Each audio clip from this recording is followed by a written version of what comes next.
Moin Moin, hallo und herzlich willkommen zu einem neuen Video hier auf meinem Kanal. Heute gibt es wieder eine Runde Shakes and Fidget. Es gibt neue News zum Thema Legendary Dungeon, Ultimate Dungeon, weitere Updates etc. pp. Werden wir heute alles im Video bequatschen und ihr seht hier bereits schon den Timer laufen.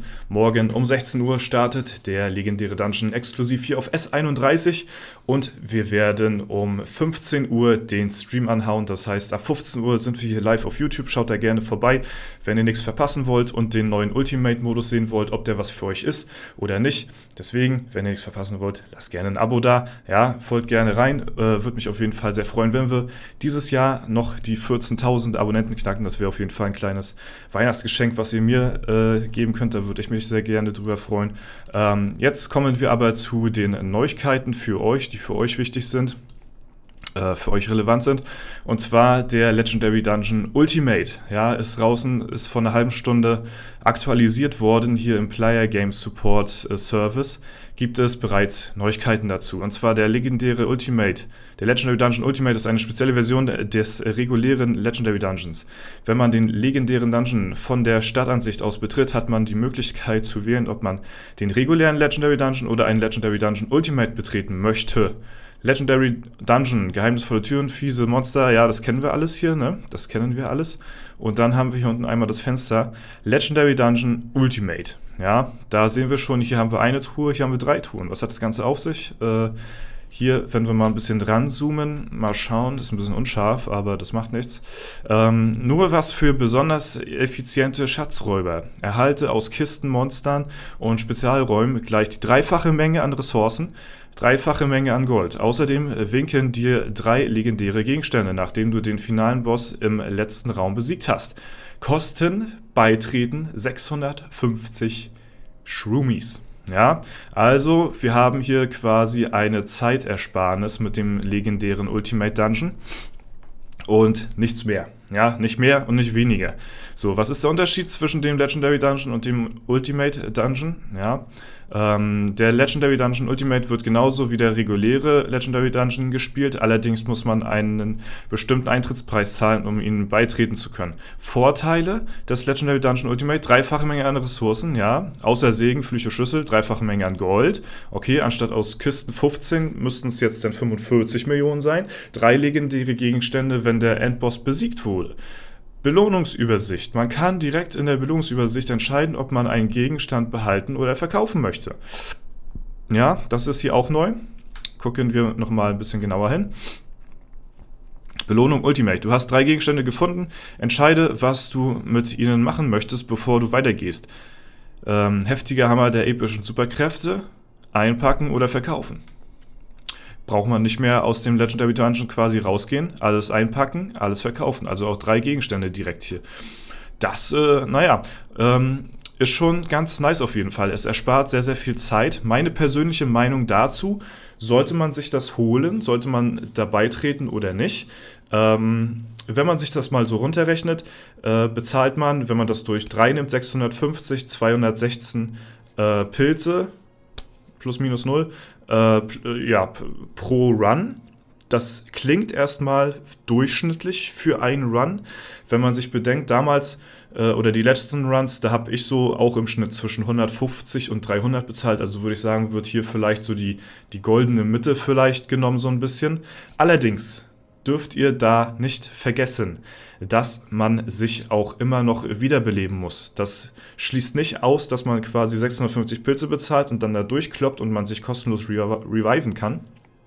Das heißt, man muss sich auch noch jedes Mal wiederbeleben. Das heißt, so ein Run beläuft sich so, ja, nicht nur auf 650 Pilze, sondern da kannst du gut und gerne mal an die 1000 Pilze nachher vielleicht zahlen, wenn du, keine Ahnung, dich da, wenn es sehr unlucky ist, ne, oder, keine Ahnung, 800.000, 900.000 Pilze so vielleicht, ne, und das sieht dann natürlich wieder ein bisschen anders aus, wenn man dann die ganzen, sag ich mal, Revives noch mit dazu zählt, dann könnte die Geschichte eventuell ja, zwar schneller von der Hand gehen, allerdings auch ein bisschen teurer sein als so ein Durchschnittsrun. Ist natürlich immer Luck-basiert, ne? Was bekommt ihr für Glyphen, was bekommt ihr für Gegner, weicht ihr aus, ne? Das ganze Prozedere kennt ihr ja. Und ja, ich würde einschätzen, dass der Ultimate Dungeon ein Ticken teurer ist, als wenn man einen normalen Run machen würde. Es allerdings deutlich zeitsparender ist und man bekommt keine Duplikate. Wenn man jetzt zum Beispiel in den normalen Dungeon reingeht, dann bekommt man nur ein Item. Wenn du jetzt nochmal einen normalen Run machst, dann bekommst du nochmal ein Item. Das kann eventuell wieder dasselbe sein. Und bei dem Ultimate Run, da bekommst du ja 3 verschiedene, kannst du ja nicht zweimal das gleiche bekommen, denke ich zumindest mal so. Und das macht das Ganze natürlich wieder ein bisschen attraktiver.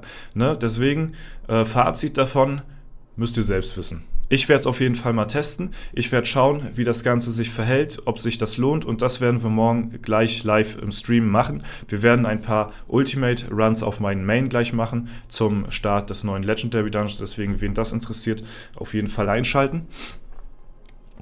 Und jetzt kommen wir nochmal zu den News, zu den richtigen News. Da haben wir nämlich im Forum hier auch noch was zu stehen. Und zwar haben wir hier das Weihnachtsupdate 15.0.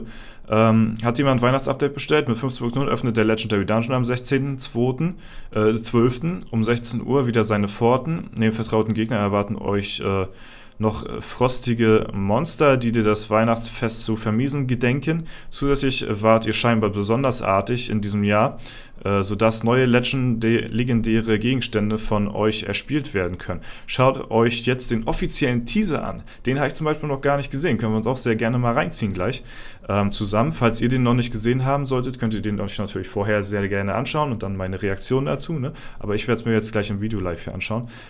Doch das ist längst nicht alles. Die effizientesten Schatzräuber unter euch erwarten mit dem Legendary Dungeon ein ganz neuer Modus, der noch mehr legendäre Gegenstände, Ressourcen für euch bereithält. Komplette Liste der Neuerungen haben wir hier. Macht euch zudem für folgenden Wochenend-Events. Okay, dann haben wir hier einmal Pilze, Gold, Hexentanz, heiße Eisen, ja, und das kennen wir alles hier. Zu guter Letzt noch die Vorschau aufs nächste Wochenende. Hier haben wir schon gleich fürs nächste Wochenende die Events für die Leute, die es interessiert, und nochmal so ein kleines Bildchen. Ja, dann gucken wir mal auch mal kurz in den Trailer rein.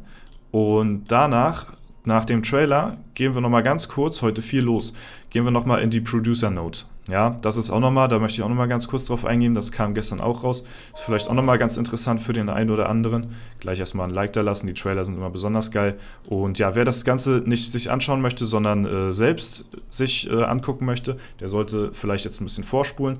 Macht das gerne mal. Ansonsten ziehe ich mir jetzt mal den neuen Trailer zum Legendary Dungeon rein. Ich bin sehr gespannt. Let's go!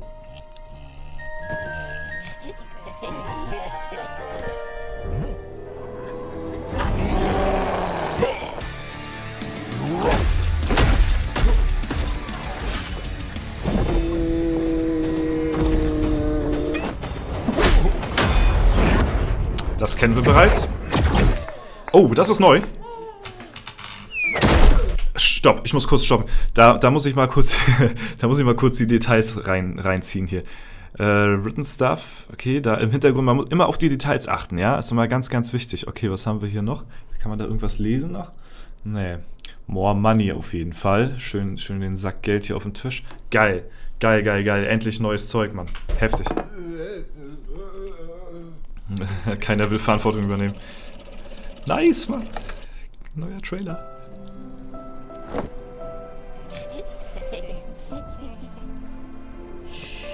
Okay. Wer ist das? Alles gestellt.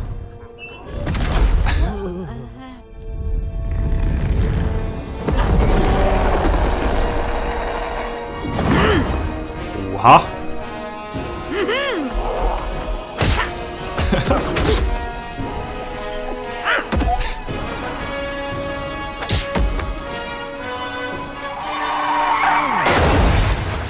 Das ist wieder geil gemacht.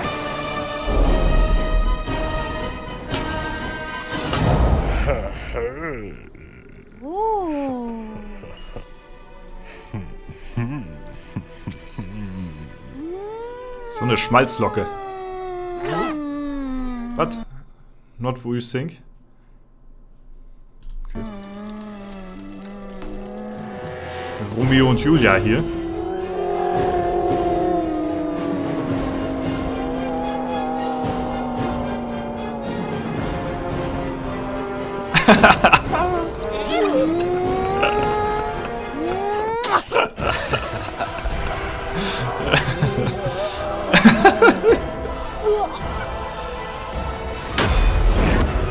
Alter. Geil, Mann. Oh, es geht noch weiter.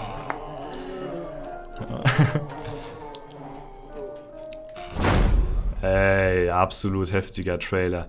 Ey, jetzt bin ich sehr, sehr, sehr, sehr, sehr begeistert, Mann. Haben sie sich nochmal übertroffen. Wirklich geile Arbeit. Schöne Sache. Richtig, richtig gut gemacht.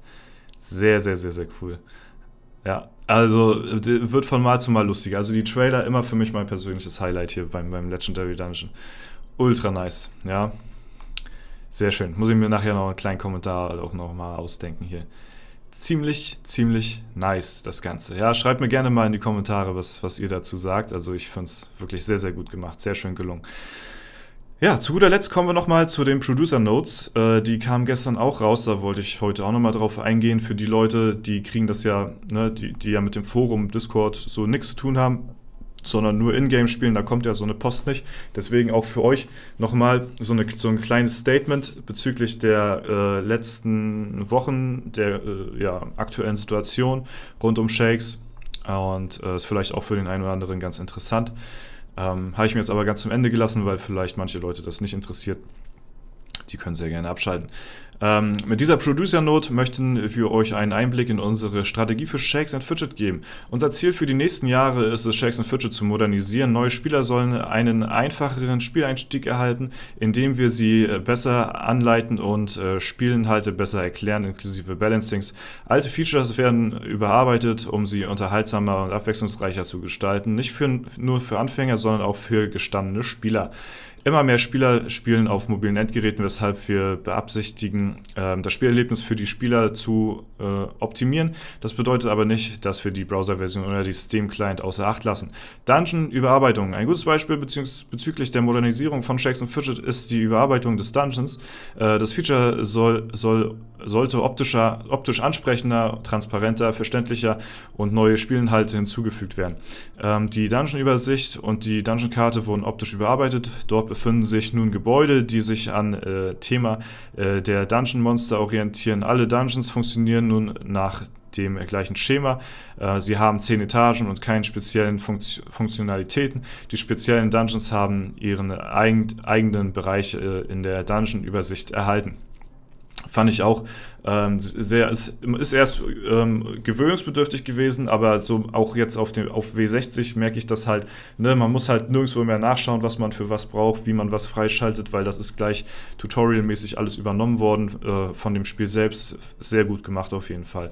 Informationen über die Freischaltungsbedingungen eines Dungeons werden direkt auf der Karte angezeigt. Die Klasse und Elementarschaden der Gegner als auch eine Vorschau auf den nächsten Gegner sind sofort ersichtlich. Okay, gut, das ist Geschmackssache, ob man das mag oder nicht, weil man wird ja vorher oben gespoilert ein bisschen. Das schafft mehr Transparenz. Der Dungeon, in dem das Monster mit dem niedrigsten Level wartet, wird automatisch vorgewählt, wenn man die Dungeon-Karte betritt. Gute Sachen. Neue Dungeons, jeweils 5 für die Licht-Schattenwelt, wurden veröffentlicht. Dadurch, dass die Dauerschleife der Idole ausgelöst wurde, haben wir die Möglichkeit geschaffen, das Feature in der Zukunft erweitern zu können. Heißt, ich werde wahrscheinlich irgendwann nicht mehr der Endboss sein. Die gleiche Intention hat das neue Design der Dungeon-Karten. Das Abtrennen der speziellen Dungeons erlaubt es uns, alle relevanten Informationen über deren Funktionalitäten auf einen Blick darzustellen. Ist natürlich ganz gut. Die Bedingung ist nun handyfreundlicher und auch auf dem PC gut nutzbar, indem wir für PC gewohnten Bedingungsmustern gefolgt sind und gleichzeitig die Nutzerfreundlichkeit in der mobilen App verbessern konnten. Open Beta Test, der ist nochmal interessant jetzt nochmal. Ihr werdet bemerkt haben, dass wir in letzter Zeit keine Open Beta Tests mehr gemacht haben, obwohl wir neue oder überarbeitete Inhalte veröffentlicht haben. Das hatten wir in Frage gestellt, ja. Für die neuen Dungeons haben wir die Notwendigkeit für Open Beta Tests nicht gesehen und wollten die Überraschung durch die Veröffentlichung neuer Dungeons nicht verderben. Kann man irgendwo aber auch verstehen, muss ich sagen, weil deswegen müsste man eine Handvoll ausgewählter Spieler, die wirklich schon lange dabei sind, die auch wirklich ein bisschen Ahnung haben von Programmieren, gibt es genug davon, einfach mal auswählen und wirklich interne Tests machen lassen, die eine exklusive Schweigepflicht unterschreiben, damit sowas halt nicht vorkommt, damit man halt auch den Spielern nicht den Spielspaß nimmt vorab und sagt, ey, man macht hier zwar einen Open-Beta-Test, aber dann habt ihr schon das Update und dann seid ihr gespoilert. Ist auch kacke, wenn man mal ehrlich ist. Ne?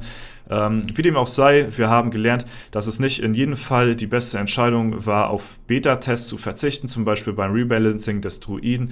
Im Nachhinein war dies eine klare Fehlentscheidung. Schön, dass es einsehen. Daraus resultierend arbeiten wir gerne daran, ein neues und besseres System aufzubauen, welches es ermöglicht, Open-Beta-Tests für zukünftige Releases durchzuführen. Uns ist klar geworden, dass das Feedback der Community wichtig und sehr wertvoll ist, wenn es um Überarbeitung und Rebalancing geht. Haltet die Augen offen, damit ihr die nächsten Open-Beta-Tests nicht verpasst und helft uns dabei, dass Shakes and Fidget in den nächsten Jahren noch spaßiger wird. Internationale Server. Die Nachricht, dass keine neuen internationalen Server mehr eröffnet werden, kam überraschend. Lasst uns euch unsere Entscheidung näher erläutern. Wir werden auch zukünftig neue Server eröffnen, aber sie werden eine andere Benennung erhalten. 95% aller Spieler kommen aus Zentraleuropa. Zukünftig möchten wir auf anderen Kontinenten expandieren, um den dortigen Spielern ein möglichst performantes Spielerlebnis bieten zu können. Werden wir dort lokale Server einrichten, die Benennung wird sich an der Örtlichkeit orientieren. Die aktuelle Benennung neuer Server wäre irreführend.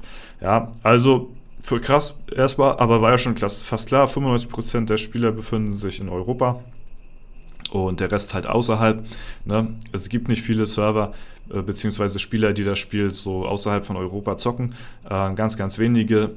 Und deswegen bin ich gespannt, wie das dort gehandhabt wird, dass halt wirklich die Aktiven auf Europa spielen und der Rest halt auf irgendwelchen anderen Servern, ja, keine Ahnung. Bin ich sehr gespannt, wie das Ganze gehandhabt und gemacht wird. Aber fand ich nochmal ganz cool, dass sie hier nochmal Statement Bezug zugezogen haben so und das hört sich auf jeden Fall schon mal ganz gut an, würde ich sagen. Ne? Ja, das soweit mit den News zum heutigen Video. War jetzt einiges gewesen, aber ich hoffe, ihr seid jetzt eine Ecke schlauer als vorher. Und ja, ansonsten war es das soweit heute von mir. Ich freue mich, so geil, ne? Das Feeling. Ich freue mich auf jeden Fall morgen auf den Stream. Seid dabei, um 15 Uhr geht's los, direkt hier mit dem Stream. Um 16 Uhr geht's rein in den legendären Dungeon. Und macht euch ein Bild, schaut euch vorab an, ob das was für euch ist mit dem Legendary Ultimate Dungeon für euch. Wir werden nur solche Runs morgen im Livestream machen auf dem Main. Und ja, da freue ich mich auf jeden Fall auf euch. Ich hoffe, ihr seid da zahlreich am Start. Ansonsten wünsche ich euch noch einen super schönen Tag. Vielen lieben Dank fürs Zuschauen. Haut rein und bis zum nächsten Mal.